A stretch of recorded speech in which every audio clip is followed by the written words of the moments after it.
don't be surprised if you see a lot of games like that, where they don't just extend, Nicha, right? No draw offer here, Danya. Let's play this thing out to just kings.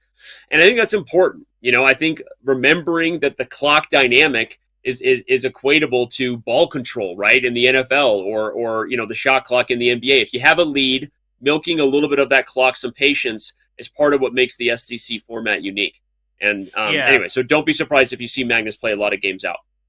And some people get annoyed when games are extended. We saw that in Hikaru's match yesterday. He was literally, sitting out the rest of his time when it was made in one. So you could look at that negatively, or you could choose to look at it positively and say, hey, this is an interesting added wrinkle. The gamesmanship, the match strategy is kind of interesting to me to see how the players think about it. It's just an added element of complexity, which is why we love matches, because it's not just about the chess games. It's also, as you said, about the meta strategy.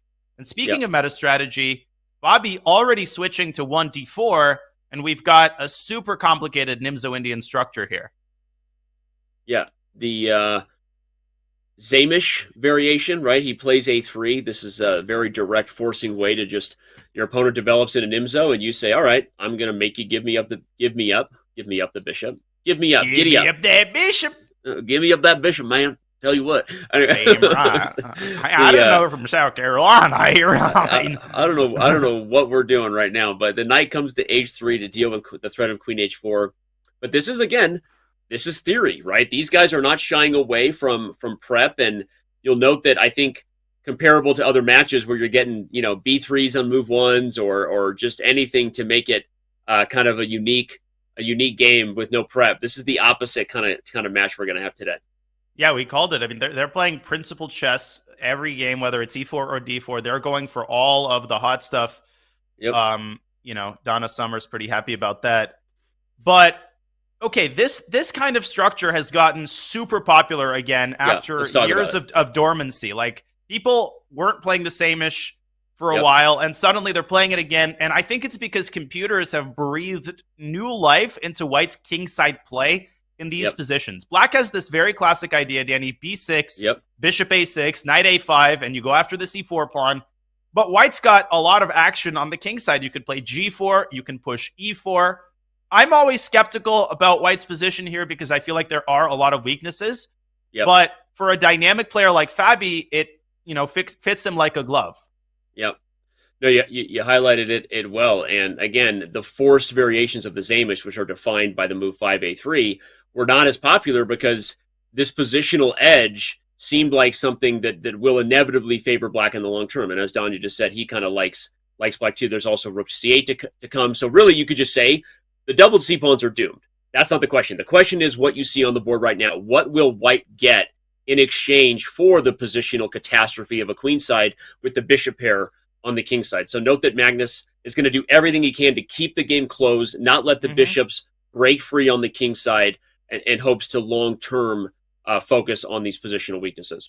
I love these types of games because it's so easy to observe what the battle revolves around. White's trying to open up the king side, get something going there, and Black just keeping everything closed. And it's a matter of time before Magnus goes b6 and bishop a6 and starts to wind his tentacles around that very weak queenside pawn mass. So the ball is very much in Fabi's court. And here we go, e5. And this is what the computers have changed d5. about our... This is what the computers have changed, Don. You mentioned that, just to highlight it. The computers have shown us that this position, just look at the eval bar. Currently, White has double pawns, an awkward structure, and is down a pawn, but the computers understand that there's a lot of dynamic potential here. There's moves. You even can take this. Forget what the eval bar says. If you get queen e2, rook d1, you've got ideas here. And yes, black is going to be positionally winning, but the computers have shown these positions are a lot trickier than we think. Yeah, and chess history as a whole, not to get too deep into the tangent, but it can be divided into these eras where sometimes positional thinking dominates and sometimes it's the opposite. And right now, with the advent of AlphaZero and Leela and all these engines that are super dynamic, it's a tactical era. Like all these tactical lines are super popular again. Nepo's playing the King's Gambit, the Zamish variation. We're getting a lot of Sicilians again. And it's a super interesting time to follow high-level chess because players are back to a romantic style, but a 2022 romantic style, of course. Yep. Agreed totally. No, it's funny. The computers in the early 2000s were marching down the street. We were announcing the death of the game, and Fisher Random was not just a question of whether we like it. It was a matter of when. The game, you could argue, is more dynamic now than it was 20 years ago because of what we've seen. And I love A4. It just shows that this position is like pawns only a mother could love, ugly ducklings, but you can't take it without the dark squares getting loose. It's just weird AF. It's weird as Fabi. Aaron Nimzovich, Capablanca would have a hard. I mean, he would just look at this position and say, "Where has the world gone? We are degenerates." Yes. If this is what chess looks like in 2022, Irish pawns on the queen side, black's got doubled pawns. It's a catastrophe for both sides. Now you can't take c5 because of bishop a3. So believe it or not, the queen side pawns are actually quite safe. I like White's position. Me too. But the eval bar disagrees.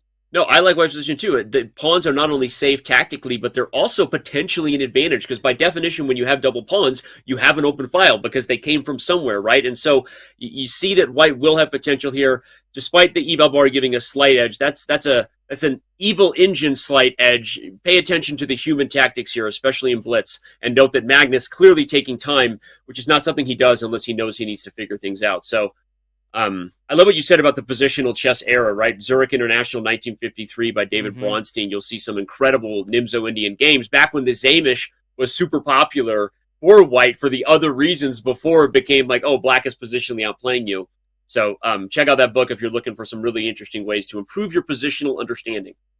Great recommendation. It was one of my prized possessions, so much so that I had this book cover for my grandparents, and I put that book cover on that book. I mean, it's just such penetrating annotations. And here we go. Knight d6 followed by b6, undermining the knight.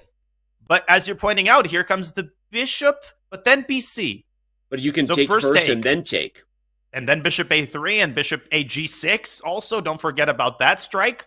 Dear gosh, these are the bishops that make Aaron Nimzovich and Capablanca wrong, with their positional bias. Like, it's about to just get freaky here, right? You're going to take, the bishop comes, this bishop comes. White is winning the exchange here. The question will be, will Fabi want to take it? Because, okay, unless black has 97, which, I would rather give up the rook. Okay, here goes Magnus. He's something. Just open it up. And his idea specifically is bishop takes e4, knight takes e4. And if bishop takes f8, he might have a check on g3. And I mean, he's hanging by a thread. But if you're Fabi, you might just want to take the knight on e4 and make the practical call and then play something like c5 to undouble your pawns, rook fe1.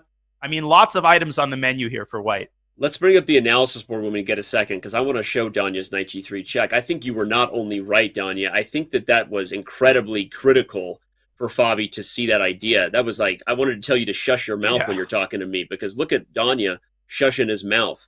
Look at this potential trap Magnus just laid, and suddenly, boom. I was calculating that in my head as you said it, and I was like, it's not just the practical decision. Magnus, being Magnus, had set up a really freaky, forky-looking trap, that freaky, forky-looking guy.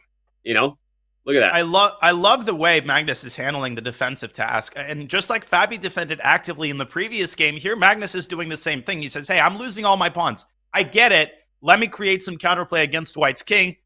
Here comes the other rook to d2. This is terrifying for Fabi, even if he's winning objectively, because all of Black's pieces are in the attack. Knight to d3 is a smothered mate threat. Oh my gosh. Sorry. I was like, I didn't have a response. So there's also queen coming out here, and Man. At some point knight takes f3 threats, right? Because you're getting shellacked over here on the second rank. This is wild. Fabi sees knight d3, wants to put the bishop on d4. I don't not like it. Well, knight d3, there's also this weird move, rook b8, kind of forcing the tactical queen trade. But even in the endgame, your pawn on g2 is under serious fire. So, apparently knight d3 wasn't the move. I think you have to go rook b8 now. You could play... Where can you go? You can play queen c7. And actually, that might be the fearless way to continue. But hey, I don't want to have anything to do with that line. I mean, if I'm either color. Queen to c7 not only guards the bishop, who, by the way, guards checkmate, it keeps the threat of rook to b8 alive. And by the way, Rook takes You got a C7 second also rank. move. I've got a 7th rank, Danya. Queen C7, if he's okay, he doesn't. He goes to that. I think you were right. I think Queen C7 was probably the best engine move. G2 will fall now. It's going to fall, but if you're Knight H3 might be an even better way to do it. I think Knight H3, White will play Rook to E7, but then you can just take the Rook. After Knight H3, Black might be in the driver's seat. Look at that move. Knight H. Oh, he misses it. Knight H3. If takes, it was mate. Oh, and if you took and the king took, it was mate. By the way, Knight H3 was freaking crazy for Magnus. He's gone Knight D3. He's gone the other way. Where is he going? I think Knight E1 and Knight takes F3 maybe. He also wants to push the E-pawn and obviously dislodge the bishop from this diagonal. It's anybody's game. Let's watch. Magnus switches to the A-pawn. He's now a little worried. Time ticking away for both players. Draw. Draw, you can take all pawns. He's down 3 pawns, and I think it's going to be a draw.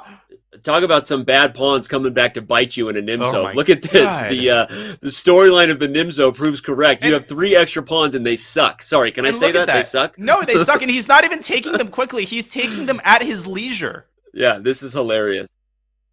He's just going back to C2 and saying, you can't move the rook on C1. Okay, it's going to be a draw. Bobby not going to convert this one.